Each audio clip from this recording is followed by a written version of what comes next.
Nanti kita belajar radioaktif tuh di hulu. Nanti kita akan belajar radiasi sinar gamma nanti ya. Ini kita akan belajar dulu.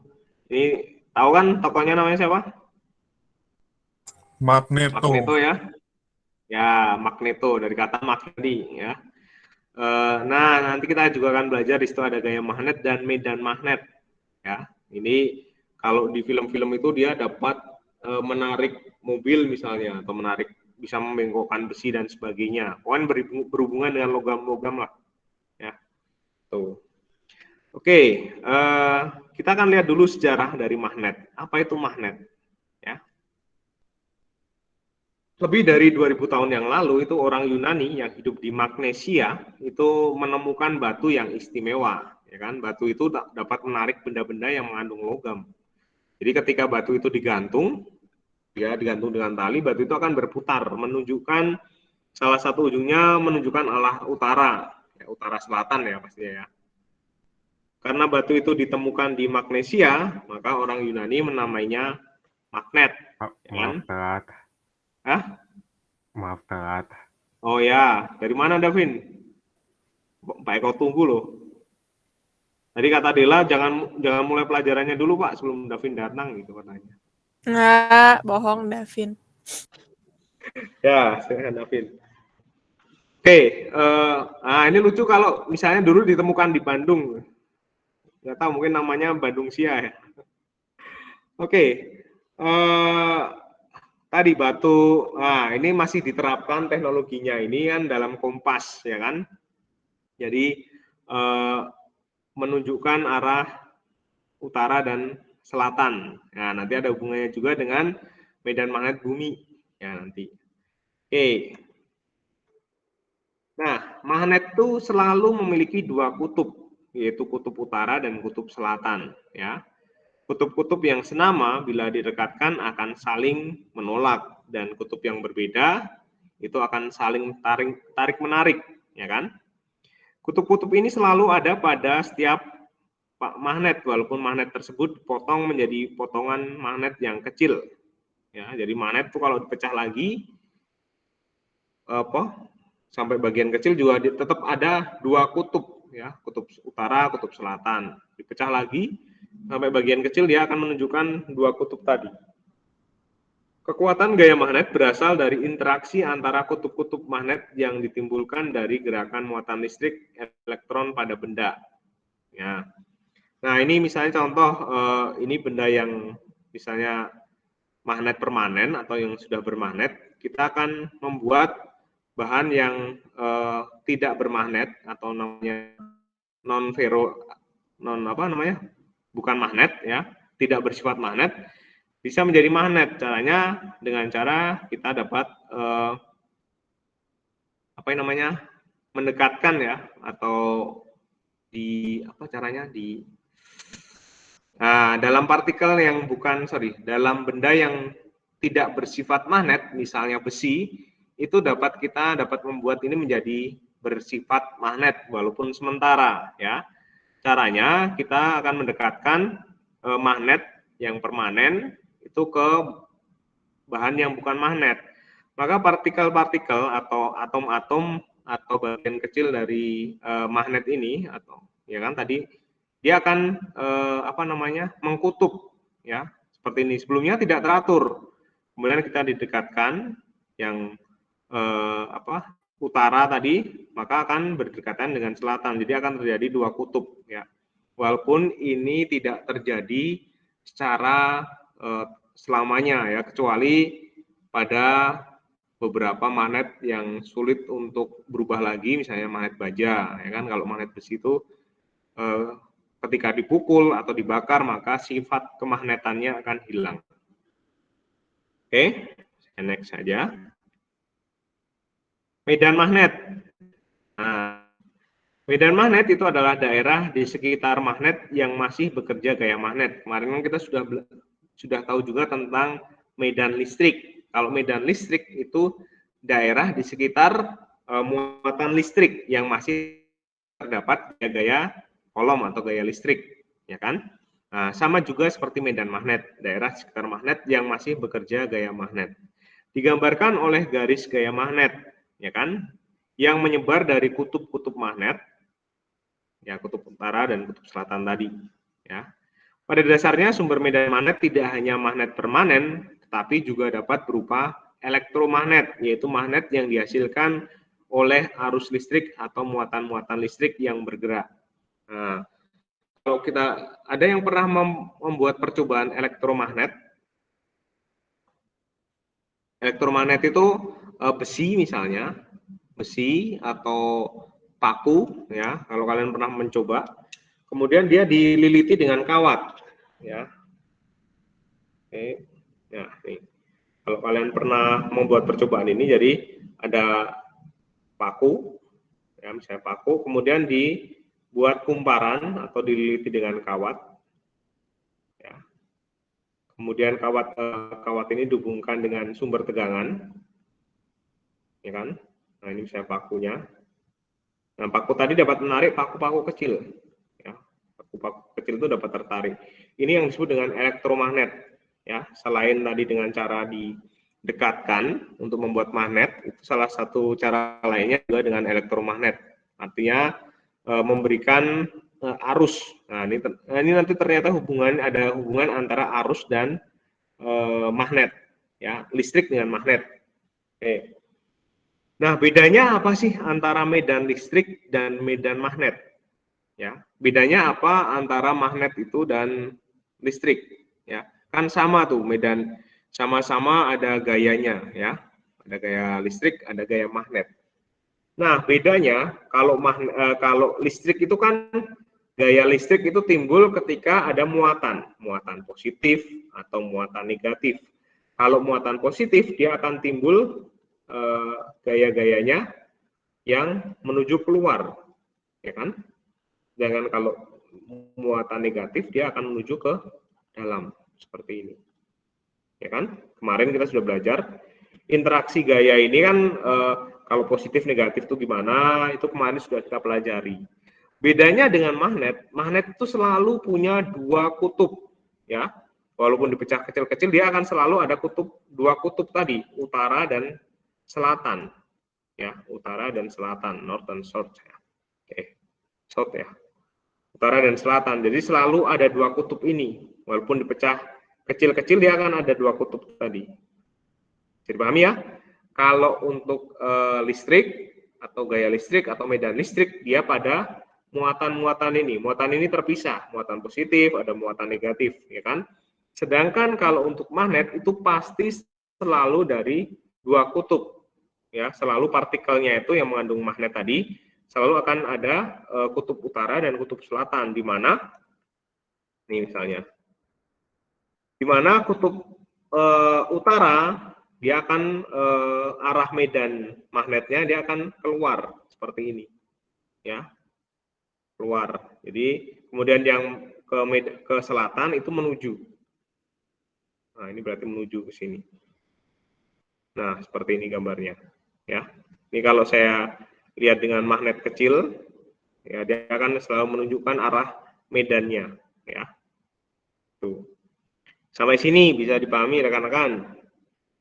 Pak, Yuk. tapi kalau magnetnya yang induksi itu, Pak, itu mah bisa hilangkan sifat kemagnetannya, Pak, kalau kebanting gitu? Ya, kebanting, kebakar, kemudian dipukul-pukul.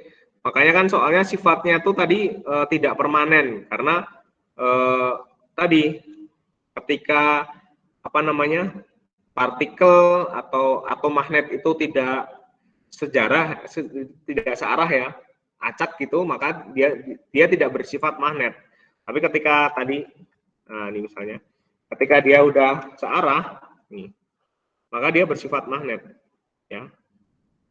Itu. Begitu Edward. Oh iya, Pak.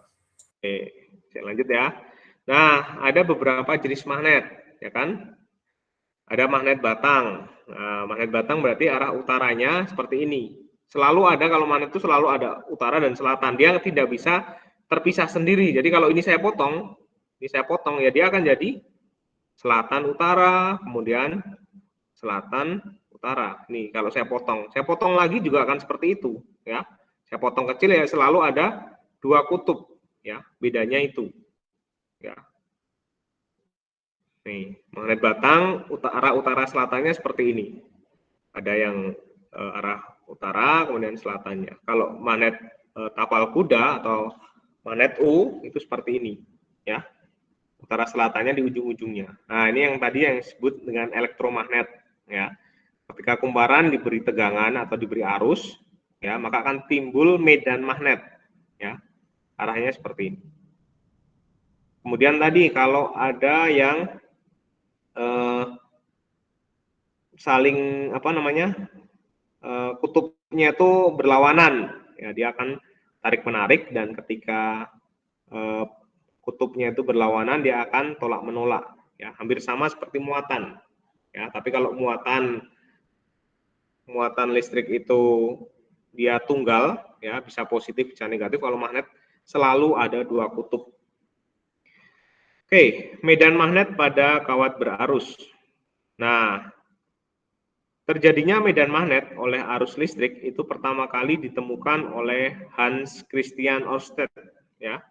Itu abad 17, ya, abad 17 akhir sampai abad 18. Itu fisikawan dari Denmark.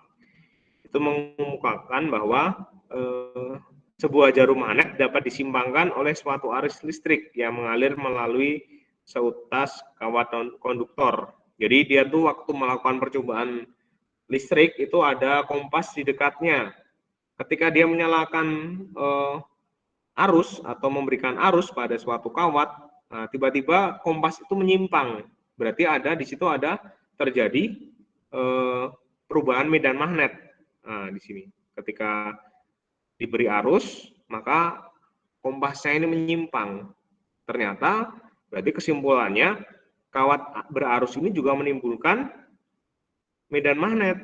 Nah, nih, penyimpangan jarum magnet tersebut disebabkan oleh adanya medan magnet di sekitar arus listrik yang dapat mempengaruhi medan lain di sekitarnya. Dalam hal ini, magnet yang dihasilkan oleh arus listrik disebut dengan elektromagnetik, ya. Timbulnya medan magnet karena karena arus listrik, elektromagnet. Nih.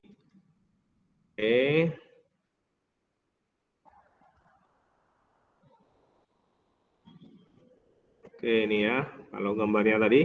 Jadi ketika misalnya kita memberikan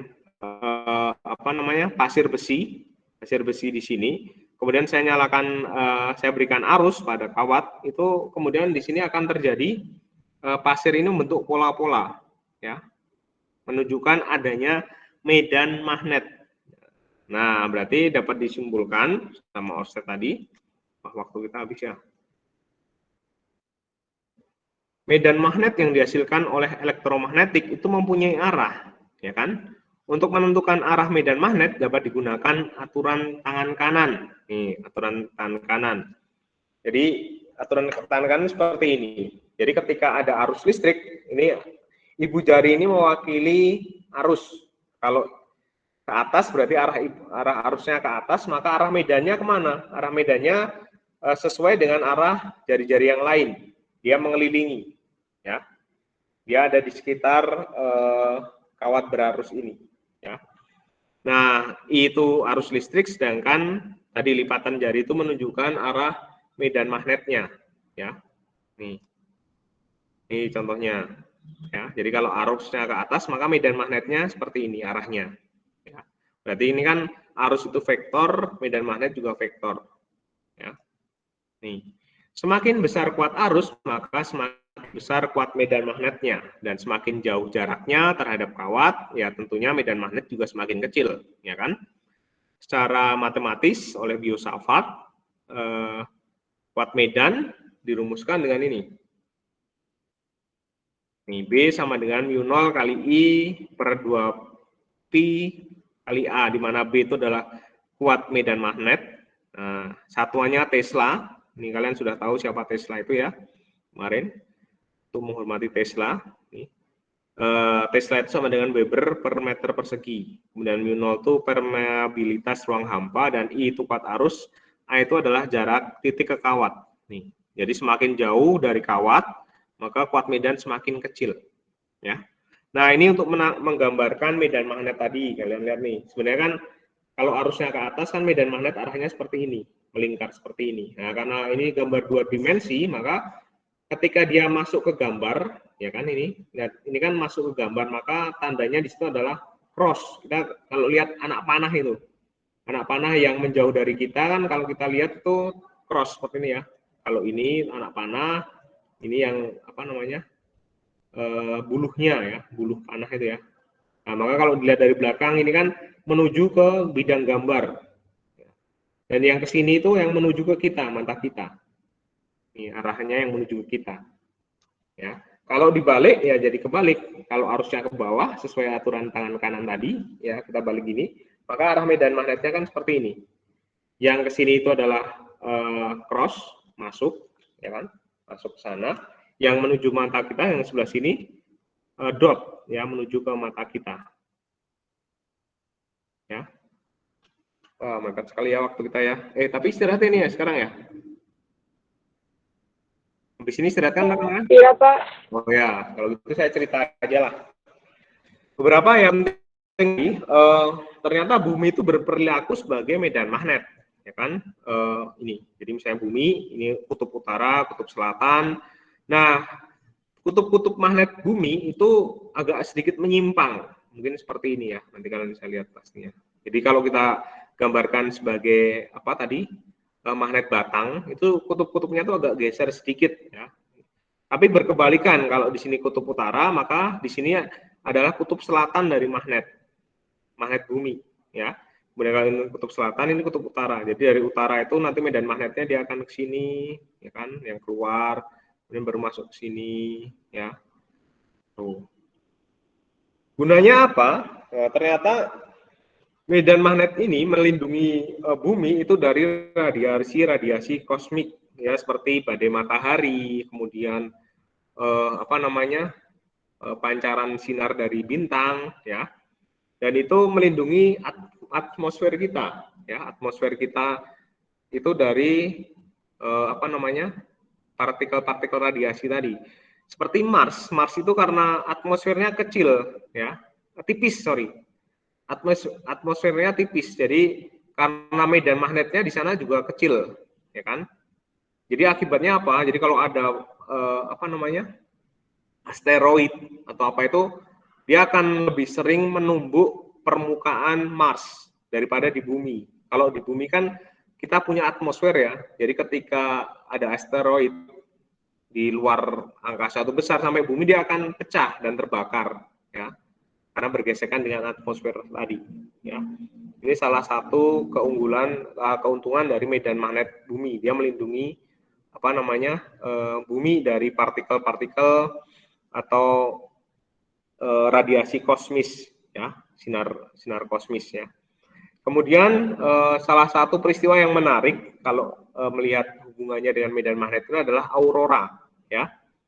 Aurora itu adalah peristiwa karena terjadinya tumbukan partikel antara medan magnet bumi dan partikel dari matahari ya. Oke, waktunya habis ya. Nah, nanti beberapa yang silahkan kalian cari tahu sendiri, nanti saya akan tanyakan coba. Yang pertama tadi tentang maglev tadi, teknologi maglev itu seperti apa? Magnetic levitation itu diterapkan pada kereta-kereta cepat. Kemudian tadi peristiwa aurora dan medan magnet bumi. Ya, silahkan kalian cari tahu tentang itu. Itu. Apalagi yang saya pengen ceritakan ya? Sepertinya itu saja. Atau ada pertanyaan dari kalian? Halo, rekan-rekan? Dari saya nggak ada pertanyaan, Pak. Nggak ada. Yang lain?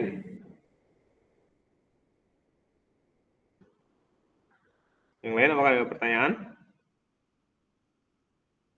Oke, nah ini tadi ini yang akan menarik itu hubungan antara arus dan magnet itu nanti penerapannya akan banyak. Misalnya nanti kita akan lihat juga misalnya generator, kemudian dinamo itu menggunakan prinsip ini, ya. Dinamo, generator, ya. Kemudian nanti ke rangkaian listrik bolak-balik, ya. Kemudian nanti bahwa sampainya akan bahwa sebenarnya cahaya itu adalah perpaduan dari gelombang listrik dan gelombang magnet, ya, medan listrik dan medan magnet sebenarnya. Nah, itu nanti, dan penerapannya kalau dalam fisika itu banyak, misalnya nanti teknologi untuk pemercepat partikel itu pasti menggunakan ada magnetnya di dalamnya. Nah, mungkin itu saja hari ini. Kalian kalau mau istirahat, silakan ya. Silakan Pak Eko tugaskan untuk mencari informasi tentang maglev dan tadi aurora dan medan magnet bumi. Ya. Nanti kalian bisa share juga, siapa tahu kalian menemukan informasi yang terbaru dan saya juga belum tahu, kita saling memperkaya saja. Begitu saja dari Pak Eko.